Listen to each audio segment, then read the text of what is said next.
नमस्कार साथियों, एक बार पुनः मैं आप सबके बीच में उपस्थित हूँ। मैं डॉक्टर ओमकार साहू मृदुल। आज एक बार हिंदी को और सरल और सुगम बनाने के लिए छंद के माध्यम से छंद का ज्ञान प्राप्त करके छंद तक पहुँचने का आज एक माध्यम सशक्त चुना है हमने फिर से। और आज आप सबके बीच में ले आए हैं कुंडलिनी छंद। कुंडलिनी छंद जो होता है यह एक अर्ध विषम मात्रिक छंद है। आप देखेंगे इसे कि यह एक अर्ध विषम मात्रिक छंद है जो कि मापनी युक्त नहीं होता है, मापनी मुक्त होता है। मापनी मुक्त का अर्थ आप जानते हैं कि इस पर लघु गुरु का स्थान निश्चित नहीं होता, जिसमें प्रथम दो पंक्तियां एक दोहा की होती है और दूसरी दो पंक्तियां अर्धरोला की होती है। देखिए, एक अर्धरोला और एक दोहा, दोनों के मिश्रण से क्या बनेगा, एक कुंडलिनी छंद प्राप्त हो जाता है। इसको बनाने के कुछ नियम होते हैं। क्या नियम होते हैं वो मैं आपका परिचय रखता हूँ। देखिए, पहली पंक्ति दोहा। दोहा आप जैसे लिखते हैं, दोहा 13 यति 11, 13 यति 11। इसका जो चौथा चरण है, दोहे का जो चौथा चरण है, यह इसका पहला चरण बनेगा, रोला का पहला चरण। और हम एक पूरा रोला नहीं रखते, अर्ध रोला रखते हैं। ध्यान दीजिएगा, अर्ध रोला। अर्ध रोला अर्थात दो पंक्तियां, एक पूरा रोला अर्थात 4 पंक्तियां, तो हम उसकी 2 पंक्तियां लेते हैं। तो इसका जो चौथा चरण है, इसको बिल्कुल यथावत रख दीजिए और इससे इसका आरंभ करते हैं।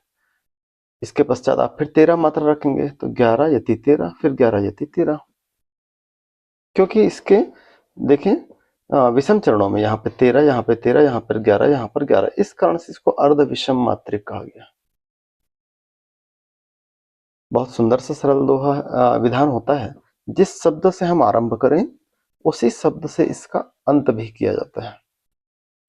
और इसे हम त्रिकल के रूप में भी लिख सकते हैं।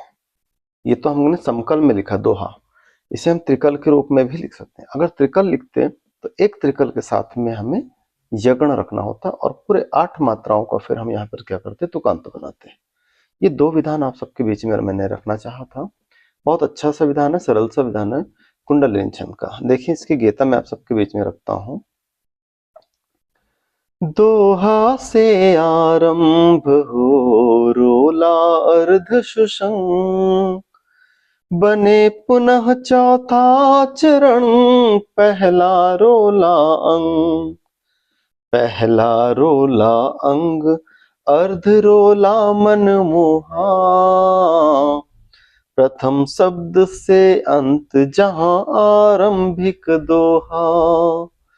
प्रथम शब्द से अंत जहां आरंभिक रोला।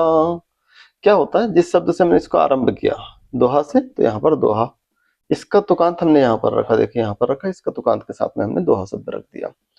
3 नियम आपको ध्यान देने हैं। पहला कि हम दोहा का चौथा चरण जो रहता है उसको हम क्या करेंगे, इसका रोला का पहला चरण बना देंगे। जिस शब्द से आरंभ हो उसी शब्द से हम इसका अंत कर देंगे।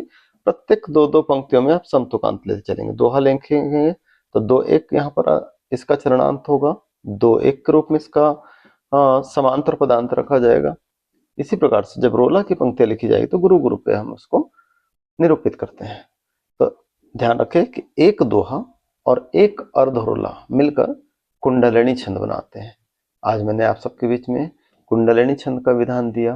कुंडली छंद को आपने जाना किस प्रकार से लिखा जाता है। कुंडलिनी छंद लिखने पढ़ने में बहुत सरल, बहुत गेय होता है।